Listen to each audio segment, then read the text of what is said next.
They chained the defective alien boy until one human mechanic cut every chain. Before we dive into this story, drop a quick hi in the comments and tell me where you're watching from. It really helps support the channel.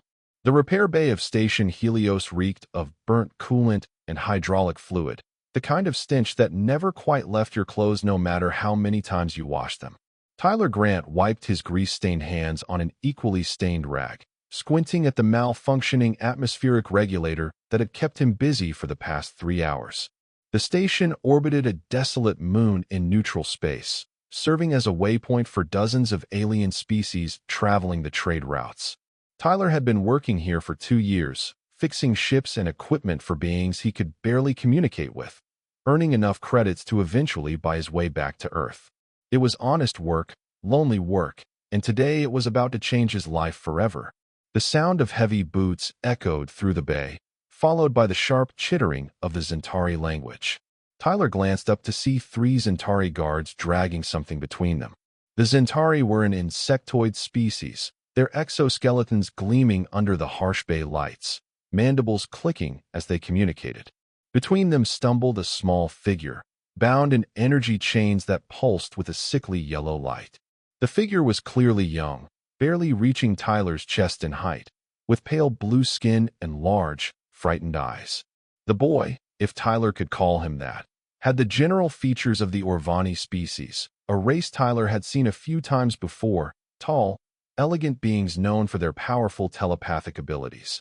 But this child was different.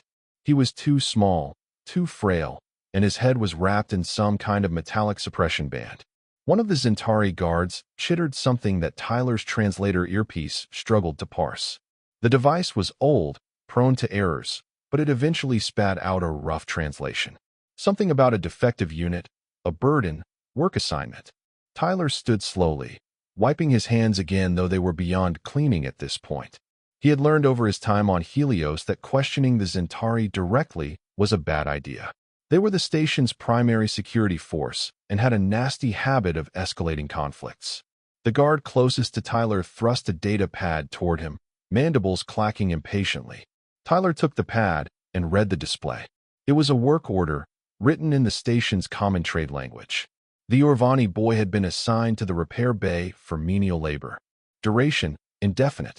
Status, property of Zentari enforcement. Tyler's jaw tightened as he read those last words. Property. The kid was a slave. Do you understand the assignment? Said the guard through Tyler's translator. The mechanical voice was flat and emotionless. Tyler looked from the data pad to the boy. The child's eyes met his for just a moment, wide and terrified, before dropping back to the floor. The energy chains around his wrists and ankles hummed, leaving faint burn marks on his blue skin. Yeah, Tyler said quietly. I understand. The guards shoved the boy forward. He stumbled, barely catching himself before hitting the floor. Without another word, the Zentari turned and marched out of the bay, their heavy footfalls fading into the distance. Tyler stood there, data pad in hand, staring at the small, trembling figure before him. The boy didn't look up.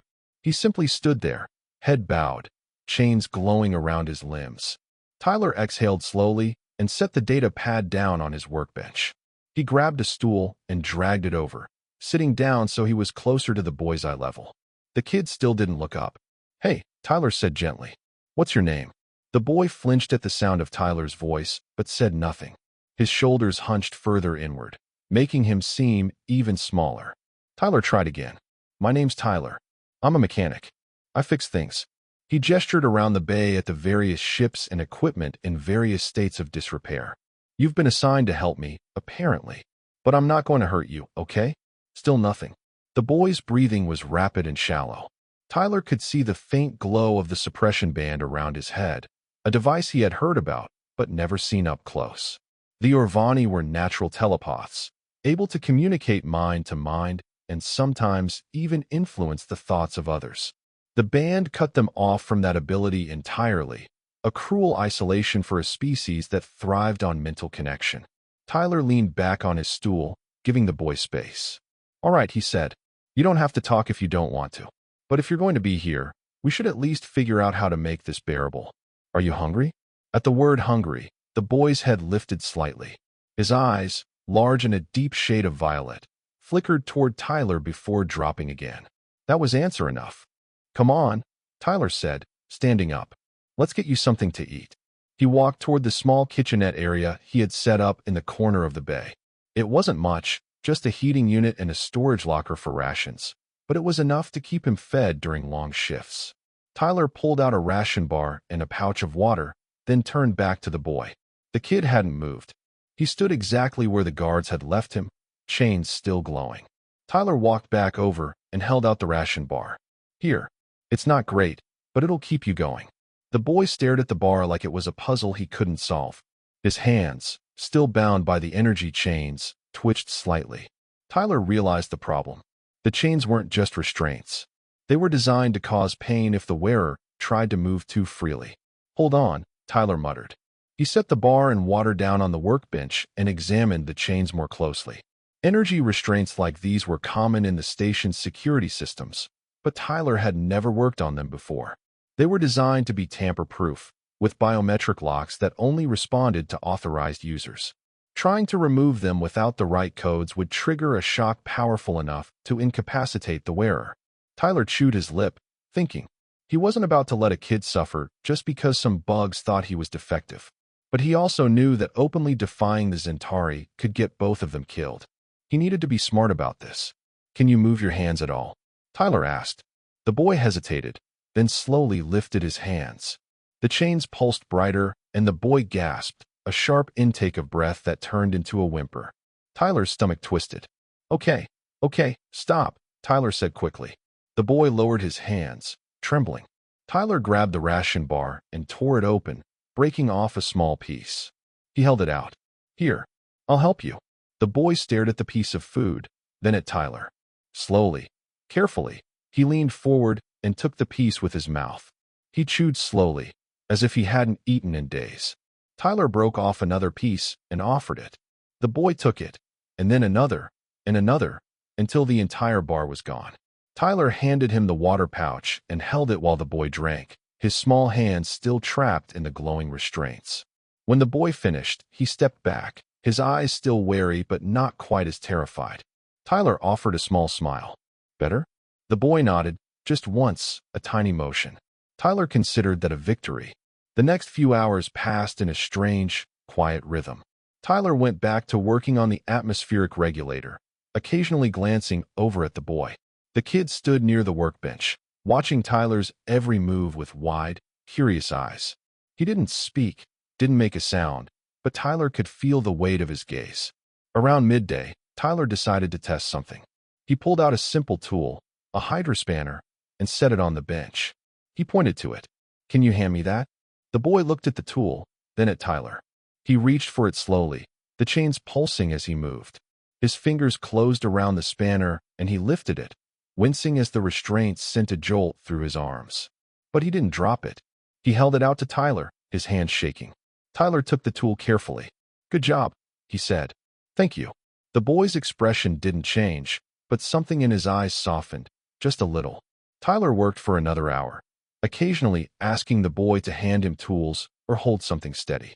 Each time, the boy complied, enduring the pain from the chains without complaint. It made Tyler's chest ache. No kid should have to go through this. As the station's artificial evening cycle began, the bay lights dimmed slightly, signaling the end of the work shift. Tyler stretched, his back popping, and looked over at the boy. The kid was swaying slightly on his feet, exhausted. "All right," Tyler said. "That's enough for today. You should rest." He grabbed a tarp from one of the storage bins and spread it out on the floor in the corner of the bay, then added a couple of foam pads he used for kneeling during repairs. It wasn't a proper bed, but it was better than the cold floor. He gestured to it. "You can sleep here." The boy looked at the makeshift bed, then at Tyler. He didn't move. Tyler sighed. "It's okay. I'm not going to hurt you. I promise." The boy hesitated, then shuffled over to the corner. He lowered himself onto the pads, wincing as the chains pulled against his movements. Once he was down, he curled into a tight ball, his eyes still open and watchful. Tyler grabbed his own sleeping mat from the back of the bay and set it up on the opposite side, giving the boy space. He lay down, staring up at the ceiling. The hum of the station's systems filled the silence, a constant background noise he had long since learned to ignore. But tonight, it felt oppressive. He thought about the boy, about the chains, about the casual cruelty of the Zentari guards. Tyler had seen a lot of injustice on Helios. It was a lawless place in many ways.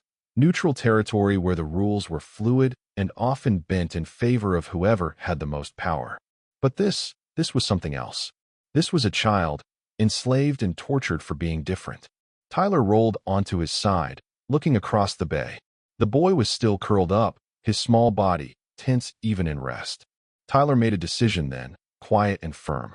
He was going to get those chains off. He didn't know how yet, but he would figure it out. No kid deserved this. The next morning, Tyler woke to find the boy already awake, sitting on the foam pads and staring at the floor. Tyler stretched and got to his feet, heading to the kitchenette. He pulled out 2 ration bars and 2 pouches of water, then walked over to the boy. "Morning," he said, crouching down. "Breakfast." The boy looked up, his violet eyes tired but less fearful than yesterday. Tyler opened one of the ration bars and handed it to him, watching as the boy took it with his mouth again, eating quickly. Tyler opened his own bar and ate in silence, thinking. After they finished, Tyler stood and gestured for the boy to follow. "Come on, let me show you around." He gave the boy a quick tour of the repair bay, pointing out different tools and equipment, explaining what each one did. The boy listened intently, his gaze following Tyler's every movement. Tyler could tell the kid was smart, picking up on things quickly even without speaking. By mid-morning, Tyler had the boy helping him more actively. The kid was surprisingly good with his hands, even with the chains limiting his movement.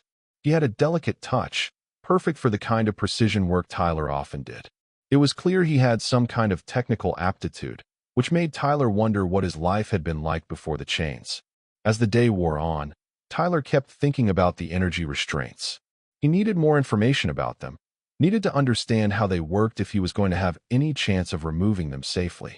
During a break, he pulled up his data pad and started searching the station's public database. He found technical specifications for energy restraints, but they were vague, clearly redacted to prevent tampering. Tyler chewed his lip, thinking. He needed access to restricted files, which meant he needed to talk to someone with higher clearance. That was a risk, but it might be worth it. Over the next few days, Tyler and the boy fell into a routine. They worked together in the bay, Tyler fixing ships and equipment while the boy assisted, learning quickly despite the pain from the chains. Tyler continued to feed him, making sure he ate regularly. The boy started to look a little healthier, a little less gaunt. He still didn't speak, but Tyler noticed small changes. The kid would occasionally meet his eyes, would sometimes offer the smallest hint of a smile when Tyler made a joke. On the 5th day, something changed. Tyler was elbow-deep in the engine compartment of a small cargo shuttle when he heard a soft sound behind him. He turned to see the boy standing there, holding a hydrospanner. The kid's mouth opened, and for the first time, he spoke. His voice was quiet, barely above a whisper, and heavily accented. "Name is Ren." Tyler's face broke into a wide smile. "Ren, that's a good name." The boy, Ren, looked down at the floor, but Tyler saw the faintest hint of color on his blue cheeks. It was progress. "Thank you," Tyler said, "for telling me." Ren nodded, then held out the hydrospanner. Tyler took it, his chest warm. It was a small thing, a name, but it felt monumental. That evening, as they ate their rations, Tyler decided to take a chance. "Ren," he said carefully, "can I ask you something?" Ren looked up, his expression guarded but not fearful. "Why did they put those chains on you?" Tyler asked. "What happened?" Ren's face closed off immediately. He set down his ration bar and looked away. Tyler waited, giving him space. After a long moment, Ren spoke, his voice even quieter than before. "I am defective." "Defective how?" Tyler asked gently. Ren touched the suppression band around his head. "Cannot speak in minds. Cannot connect. Wrong inside." He struggled with the words, his limited grasp of the common trade language making it difficult. "Orvani must be perfect. I am not. So they sell me." Tyler's hands clenched into fists. "They sold you because you couldn't use telepathy?" Ren nodded, his eyes downcast. "Not useful. Burden. Better as slave." Tyler felt a surge of anger so intense it made his vision blur. He forced himself to breathe, to stay calm. Ren was watching him now, wary, as if expecting Tyler to lash out at him. "You're not defective," Tyler said firmly. "And you're not a burden. You're a kid, Ren. And what they did to you is wrong." Ren looked at him, confusion flickering across his face. "Not understand." Tyler leaned forward, his voice steady. "Where I come from, on Earth, we don't treat kids like this. We don't chain them up or sell them. What they did to you is not okay. You didn't deserve this." Ren stared at him for a long moment, his violet eyes searching Tyler's face. Then, slowly, his expression crumpled. His shoulders shook, and tears spilled down his blue cheeks. He covered his face with his bound hands, sobbing quietly. Tyler moved closer, carefully placing a hand on Ren's shoulder. "Hey, it's okay. You're safe here. I'm not going to let anyone hurt you." Ren cried for a long time, the kind of deep, wrenching sobs that came from someone who had been holding everything in for too long. Tyler stayed beside him, his hand on the boy's shoulder, offering what comfort he could. Eventually, Ren's sobs quieted, and he wiped his face with the back of his hands, wincing as the chains pulsed. Tyler made a decision in that moment. He was done waiting. He was going to get those chains off, no matter what it took. The next morning, Tyler left Ren in the bay with strict instructions to stay hidden if anyone came by. He made his way through the station's corridors, heading toward the lower levels where the less reputable businesses operated. He was looking for someone specific, a data broker named Lyra, who owed him a favor from a few months back when Tyler had fixed her ship's navigation system for free. Lyra's shop was tucked into a corner of the station's market district, a cramped space filled with old tech and blinking screens.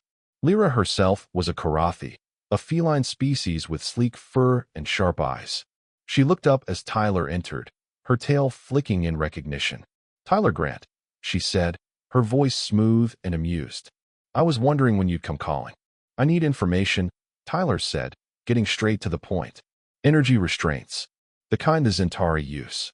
I need to know how to disable them." Lyra's eyes narrowed. "That's dangerous knowledge, human. Why do you want it?" Tyler hesitated, then decided honesty was the best approach. "They assigned a kid to my bay. An Orvani boy. He's in chains, Lyra. I want to get them off." Lyra studied him for a long moment, then sighed. "You have a terrible habit of sticking your neck out for others. You know that?" Tyler shrugged. "Can you help me or not?" Lyra turned to one of her screens, her clawed fingers dancing over the keyboard. After a moment, she pulled up a schematic. "Energy restraints are biometric locked, but they have a manual override. You'll need a quantum key to access it, and those are not easy to come by. Where can I get one?" Tyler asked. Lyra gave him a long look. "There's a Zentari supply depot on the upper levels. They keep spare keys in case of emergencies. But it's guarded, Tyler. If you get caught, they'll kill you." Tyler's jaw set. "I'll take that risk." Lyra shook her head, but she pulled up a map of the station on her screen. "Here. The depot is in Section 7. The guards rotate shifts every 6 hours. Your best chance is during the late cycle, when there's only 2 guards on duty." She transferred the map to Tyler's datapad. "And Tyler, don't get yourself killed. You're one of the few decent people on this station." Tyler managed a small smile. "Thanks, Lyra." He left the shop and spent the rest of the day planning. He couldn't just walk into the depot and take the key. He needed a distraction, something to draw the guards away long enough for him to slip in. By evening, he had a plan. It was risky, borderline suicidal, but it was the only chance he had. He returned to the bay to find Ren working on organizing the tool bench, the chains making every movement slow and painful. Tyler felt a pang of guilt for leaving him, but he pushed it aside. This was for Ren. Everything he was about to do was for Ren. That night, Tyler told Ren his plan. The boy listened, his eyes wide with fear. "Too dangerous," Ren whispered. "You will die?" "Maybe," Tyler admitted. "But I'm not going to leave you in those chains. You deserve better." Ren stared at him, tears welling up again. "Why? Why help me?" Tyler crouched down, meeting Ren's eyes. "Because it's the right thing to do. And because no kid should have to suffer like this." Ren's lip trembled, but he nodded. "Be careful." "I will," Tyler promised. The late cycle came, and Tyler made his way to Section 7. The corridors were dimly lit, most of the station's inhabitants either asleep or in the entertainment districts. Tyler moved quickly, his heart pounding. He reached the supply depot and peered around the corner. 2 Zentari guards stood outside, their mandibles clicking as they conversed. Tyler pulled out a small device he had cobbled together earlier, a modified alarm trigger. He set it to go off in one of the nearby corridors and activated it remotely. Moments later, a loud blaring sound echoed through Section 7. The guards chittered in alarm and rushed toward the noise, leaving the depot entrance unguarded. Tyler didn't waste time. He slipped inside, his eyes scanning the rows of shelves. The quantum keys were stored in a secure locker near the back. Tyler pulled out his cutting torch and went to work on the lock. The metal glowed red, then white, and finally gave way. Tyler pried open the locker and grabbed one of the small, crystalline keys. It pulsed faintly in his hand. He turned to leave and froze. One of the guards had returned, standing in the doorway. Its mandibles clicked loudly, and it raised its weapon. "Intruder," the translator spat. Tyler reacted on instinct. He grabbed a nearby metal crate and hurled it at the guard, then bolted for the side exit. The guard fired, the plasma shot searing past Tyler's shoulder. He felt the heat, smelled burnt fabric, but he didn't stop. He ran through the corridors, the sound of the guard's pursuit echoing behind him. Tyler took a sharp turn, then another, losing himself in the maze of the station's lower levels. He could hear more guards joining the chase, their chittering growing louder. He ducked into a maintenance shaft and climbed, his lungs burning. He emerged 2 levels up, in a section he didn't recognize. He kept moving, zigzagging through corridors until the sounds of pursuit faded. Finally, he stopped, leaning against a wall and gasping for air. His hands shook as he looked down at the quantum key. He had it. He actually had it. It took Tyler another hour to navigate back to the repair bay, moving carefully to avoid any more guards. When he finally slipped inside, he found Ren pacing, his face pale with worry. The boy's eyes widened when he saw Tyler. "You are alive." Tyler grinned, holding up the key. "Told you I'd be careful." Ren rushed over, his chains clinking. Tyler knelt down, examining the restraints more closely. The quantum key had a specific slot on each cuff. He inserted the key into the first cuff and twisted. The energy field flickered, then died. The cuff fell away. Ren gasped, staring at his free wrist. Tyler moved to the other cuff, then the ones around his ankles. One by one, the chains fell away, clattering to the floor. Ren stood there, free for the first time in who knows how long, his arms hanging at his sides. "How does it feel?" Tyler asked. Ren looked up at him, tears streaming down his face. Then he threw his arms around Tyler, hugging him tightly. Tyler wrapped his arms around the boy, holding him as he cried. "It's okay," Tyler murmured. "You're free now. You're free." They stayed like that for a long time, the fallen chains glowing faintly on the floor. The next few days were tense. Tyler knew it was only a matter of time before the Zentari realized what had happened. He kept Ren hidden in the bay, teaching him how to use the various tools and equipment to keep his mind occupied. The boy was a quick learner, his hands steady now that the chains were gone.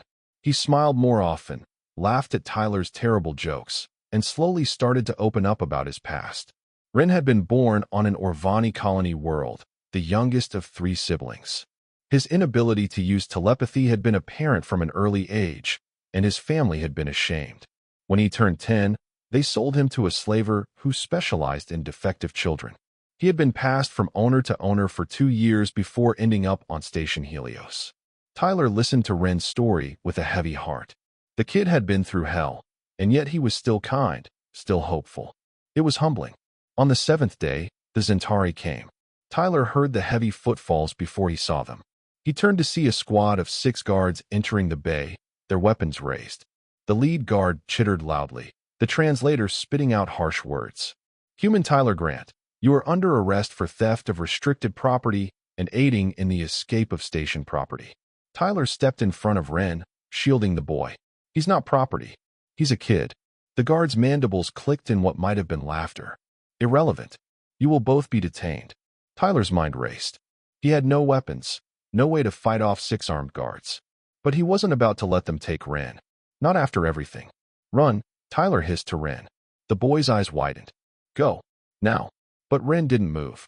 Instead, he stepped out from behind Tyler, his small frame trembling but his face set with determination. "No," Ren said. "I stay." Tyler's heart sank. "Ren, please." The guards advanced, their weapons trained on both of them.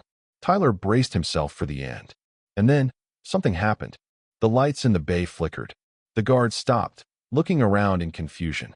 And then, the suppression band around Ren's head sparked and shattered, falling to the floor in pieces.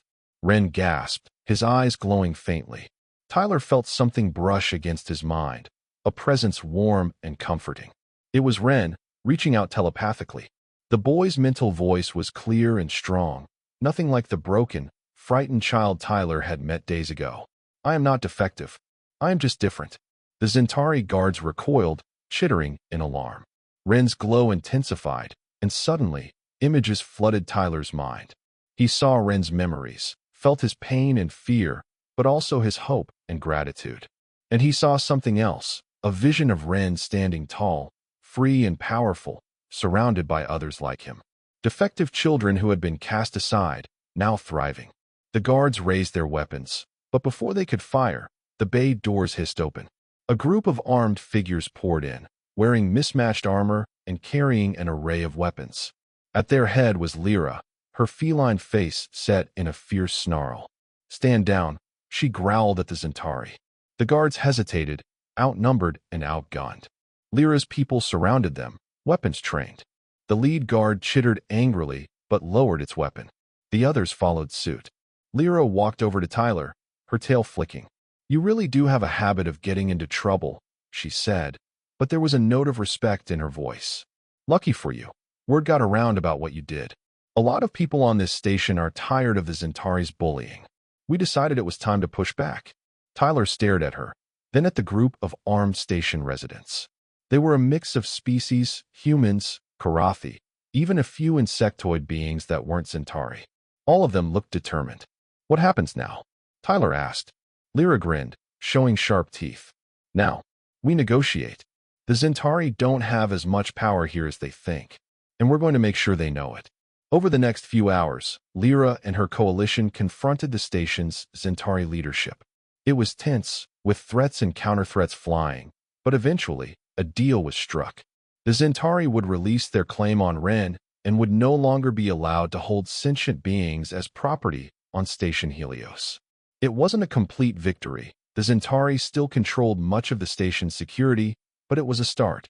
Tyler watched from the sidelines, Ren standing beside him.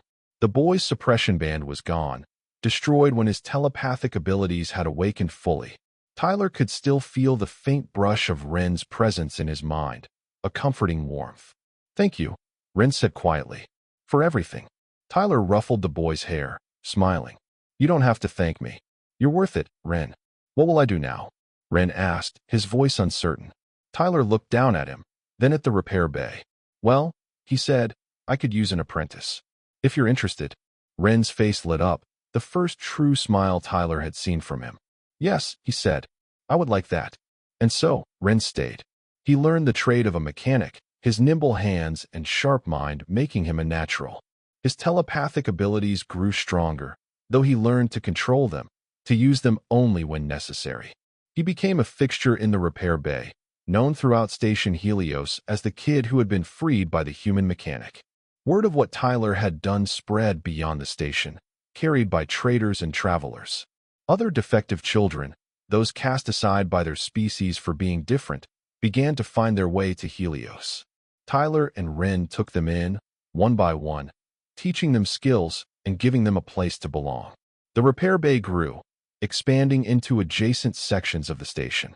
It became a sanctuary, a place where those who didn't fit anywhere else could find acceptance. Lyra's coalition grew stronger, too. The Zentari's power on the station waned as more residents stood up to them. Slavery was outlawed, and those who had been held as property were freed. It wasn't a perfect system, the galaxy was still a harsh place, but it was better. And it started with one human mechanic who refused to look the other way. Years passed. Ren grew taller, though he never quite reached the height of a typical Orvani. He became a skilled mechanic and engineer, his telepathic abilities giving him an edge in diagnosing complex problems. He still lived and worked in the bay with Tyler, the two of them inseparable. One evening, as they were closing up for the night, Ren turned to Tyler. "Do you ever regret it?" he asked. "Helping me? It changed your life." Tyler paused, then smiled. Not for a second, he said. Best decision I ever made. Ren's violet eyes shimmered with emotion. I owe you everything. Tyler shook his head. You don't owe me anything, Ren. You've more than earned your place here. He gestured around the bay, now bustling with young apprentices, all of them kids who had been discarded by their own people. You've helped build something amazing. This is all you. Ren looked around, a soft smile on his face. It is us, he corrected. We built this together. Tyler clapped him on the shoulder. Yeah, we did. As the station's artificial night cycle began, the lights in the bay dimmed. The apprentices settled into their bunks, their voices a soft murmur. Tyler and Ren stood at the center of it all, watching over the family they had built. It wasn't the life Tyler had planned when he first came to Station Helios, but it was better. So much better. Because in the end, it wasn't about where you came from or what you were supposed to be. It was about the choices you made and the people you chose to stand with. Tyler had chosen to stand with Ren, and that choice had rippled outward, changing countless lives. And as he looked at the boy he had freed, now a young man standing tall and proud, Tyler knew he would make that choice again in a heartbeat. Some things were worth fighting for. Some people were worth saving. And Ren, with all his so-called defects, was worth everything. The story of the human mechanic who cut the chains of the defective alien boy became legend on Station Helios and beyond. It was a story of courage and compassion, of standing up against cruelty even when it seemed impossible.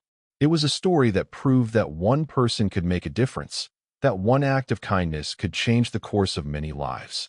But for Tyler and Ren, it was just their life. A life they had built together, one day at a time, one freed child at a time. And it was a good life, filled with purpose and meaning and the knowledge that they were making the galaxy just a little bit better.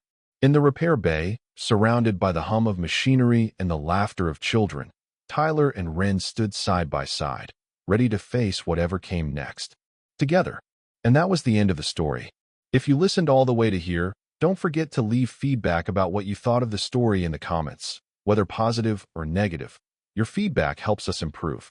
Also leave your like and subscribe to the channel for more stories like this one. And I'll leave here on the screen another video that I'm sure you'll like. Big hug, and see you in the next story.